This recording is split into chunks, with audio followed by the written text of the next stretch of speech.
Já estamos com ele aqui, doutor Fernando Gomes. Muito bom dia, boa quinta. Boa quinta-feira, bom dia, Elizabeth, bom dia a todos. E a gente convida você a participar também aqui da nossa conversa pela hashtag correspondente médico. Então publique aí na sua rede social e marque essa hashtag que no mesmo momento quase eu já vejo aqui e compartilho com o doutor. Muito bem, vamos ao nosso primeiro tema de hoje, que é HIV. A Agência Reguladora de Medicamentos americana, similar com a nossa Anvisa aqui do Brasil, aprovou neste mês testes em humanos de um remédio que pode ser a cura do HIV. Essa pesquisa, quem está conduzindo e é responsável por isso é a American Gene Technologies. Esse estudo está trazendo aí um possível avanço em cima de um assunto que gera um sofrimento danado para tanta gente. Por muitos anos, os pesquisadores trabalharam para criar uma vacina contra o HIV que desencadeasse a imunidade natural. Então, doutor, por que é tão difícil encontrar a cura para o HIV? O HIV é um vírus extremamente desafiador e a gente está falando de um tema que vem preocupando a humanidade há muito tempo, né? A gente pode imaginar ali na década de 70, 80, principalmente, quando foi cravado e cunhado o nome do HIV e da AIDS. Então, portanto, sendo um vírus que tem acesso central e ele acaba atacando os mecanismos de defesa natural do próprio corpo, é tão desafiador a criação de um tratamento definitivo e por isso o que a gente está falando aqui é extremamente importante, assim como medicamentos que sejam necessários para o controle da carga viral, da quantidade de vírus e para o próprio sistema imunológico do paciente. Essa corrida que a gente tem visto agora em busca da cura, do tratamento pela Covid-19, por exemplo, a gente observou também no aparecimento do HIV, aí anos atrás, uma corrida tremenda da ciência em busca de uma cura, mas só que a gente já tem aí muitas décadas de lá para cá, ou seja, é um caminho delicado. É um caminho delicado, é um caminho difícil e a gente percebe que, dependendo da característica do vírus e o que ele acomete no corpo físico da pessoa, a criação de uma vacina ou de uma estratégia de tratamento realmente eficiente pode demandar, apesar do mundo inteiro estar trabalhando em cima disso, anos e anos. Quando a gente olha como funciona, o HIV ele entra no corpo e ele ataca as células relacionadas com o processo de defesa. Então, se eu tenho uma casa, vamos fazer uma comparação com o meu corpo sendo uma casa, eu tenho um guarda na frente da casa, o HIV não é aquele vírus que entra e vai roubar a casa ali por dentro, se ele fosse um ladrão. Ele vai justamente atacar o meu guarda, a minha defesa. E o que faz com que o indivíduo, então, tenha o seu sistema imunológico comprometido. O que essa droga traz de novo, e a proposta é essa, e a gente está saindo do tratamento realizado em laboratório para agora, então, testar a sua segurança biológica em pessoas, é o seguinte: numa dose única, e seria um tratamento juntando a questão genética e imunológica, você então vai oferecer para o paciente a possibilidade da eliminação do vírus, de células que estejam portando o mesmo, e o fortalecimento desse tipo de guarda, que acaba sendo a própria célula que faz a defesa do corpo. Qual que é a grande vantagem?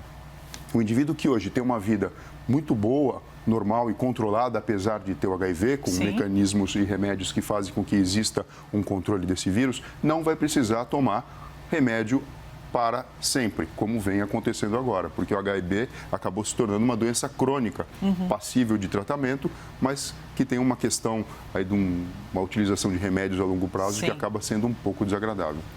Um assunto importantíssimo, né, para toda a humanidade. Doutor, e por falar em avanço da medicina, prevenção e medicamento que nos trazem esperança, os pacientes da Santa Casa de Belo Horizonte vão ser testados a partir de hoje com um medicamento experimental contra a Covid-19. Quem vai explicar para a gente um pouco mais sobre isso é a nossa repórter Caroline Louise, que já vai aparecer aqui. Oi, Elisa, exatamente isso. Um ótimo dia para vocês e para todos.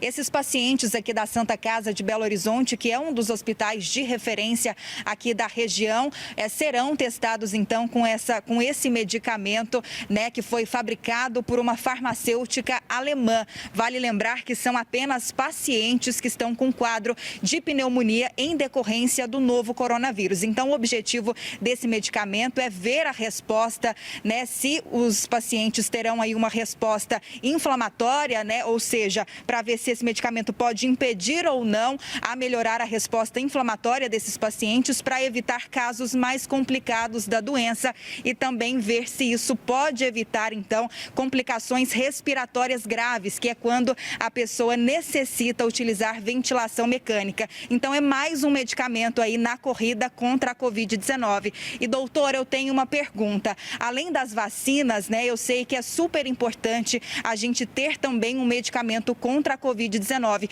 Eu queria saber sobre a importância, né, então, além da vacina, ter um medicamento também para auxiliar contra o novo coronavírus. Para a gente realizar um tratamento completo de uma doença, a gente pensa na medicina em etapas. A primeira etapa é a prevenção. E a vacina, ela vem justamente para prevenir com que o vírus tenha a sua entrada e estabelecimento da doença. Um próximo passo que a gente fala em medicina são tratamentos, que podem envolver medidas farmacológicas, que seriam os remédios, ou não farmacológicas. Então, terapias que utilizam outras formas de você acessar o indivíduo. Quando a gente fala do desenvolvimento de um remédio que possa modular a resposta inflamatória e possa até eliminar o próprio vírus, a gente fala de algo que fecha todo esse circuito. Então, eu faço uma vacina para prevenir o problema e, uma vez que estabelecido o problema, eu faço um remédio para tratar e eliminar a doença de uma forma definitiva. Por isso que é tão importante essa pergunta que ela fez, para que as pessoas possam entender um olhar holístico, um olhar global da medicina para combater o problema do coronavírus. E como é que a gente tem observado essa corrida do planeta, né, em busca aí de um remédio, de um tratamento? Tem sido de maneira equilibrada, tanto a vacina quanto a medicação para o tratamento? Tem sido de uma forma muito interessante, parece que a gente está vivendo um filme de Hollywood. Eu digo isso para você.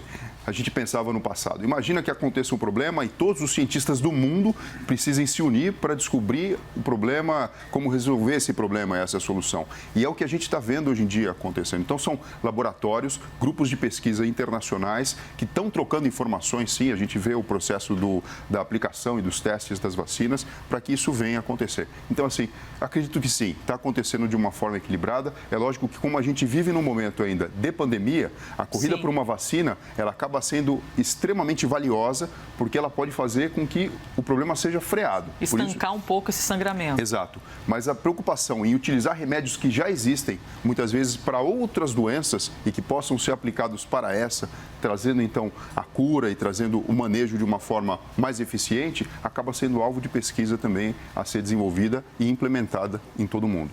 Você tem alguma dúvida? Quer mandar aí alguma pergunta? Use a hashtag correspondente médico. Eu trago aqui mais um assunto para a nossa conversa, porque um estudo feito pela equipe internacional de pesquisadores com apoio da Fundação de Amparo à Pesquisa do Estado de São Paulo revela que a infecção pelo vírus chikungunya pode trazer problemas ainda mais graves que os sintomas que a gente já conhece da doença.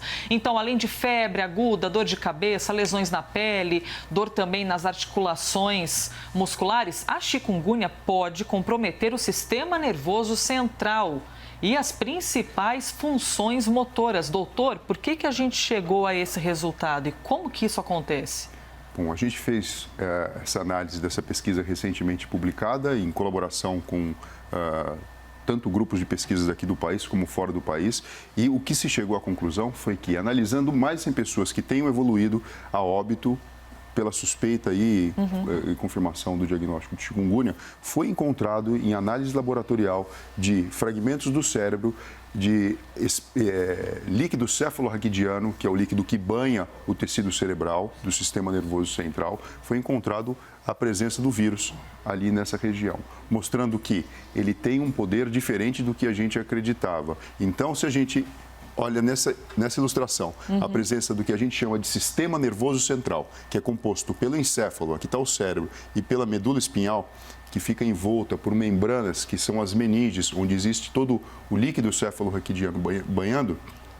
O que essa pesquisa mostra é que o vírus tem a capacidade de ultrapassar uma barreira de proteção natural que todos nós temos, que faz com que elementos que estejam no sangue não consigam chegar livremente dentro desse santuário que é o sistema nervoso central. E essa pesquisa mostrou que o chikungunya, sim, ele consegue passar e tem uma grande correlação com os casos graves que acabam evoluindo para óbito. E isso pode resultar em quê? Além de evoluir para óbito, pode causar algum mal para a pessoa? Alguma sequela? Isso faz a gente pensar que, além da questão clássica do chikungunya, que são aquelas dores articulares que podem persistir por meses, pode existir alguma alteração neurológica grave, definitiva e até mesmo influência em outras patologias neurodegenerativas. Então é importante, sempre que, através de dados científicos, a gente encontra um elemento novo, fazer um segmento desses pacientes e não simplesmente dizer, olha, você teve um problema, está curado, vida que segue.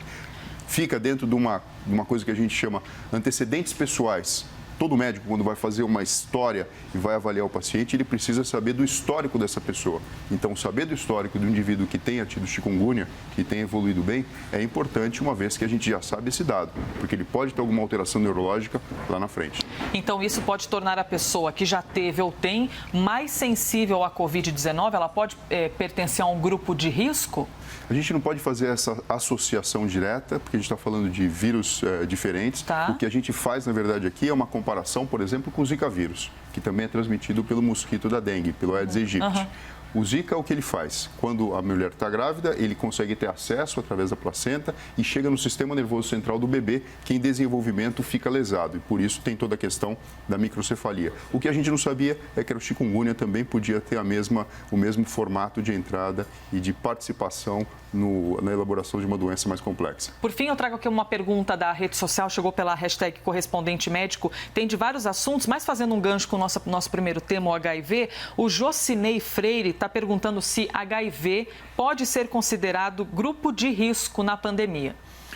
Olha só, quando a gente fala do HIV, devidamente tratado, acompanhado e seguido, o indivíduo está imunocompetente, ele não tem a doença, que seria a AIDS, né? Que seria uma síndrome no qual a imunodeficiência ela existe e o sistema imunológico ele está francamente comprometido. Aí sim, entraria dentro do critério de doenças crônicas e no caso, como é uma doença que enfraquece o sistema imunológico, acaba sendo sim um grande fator de risco, desde que tenha a manifestação da doença e não simplesmente ser portador do HIV controlado.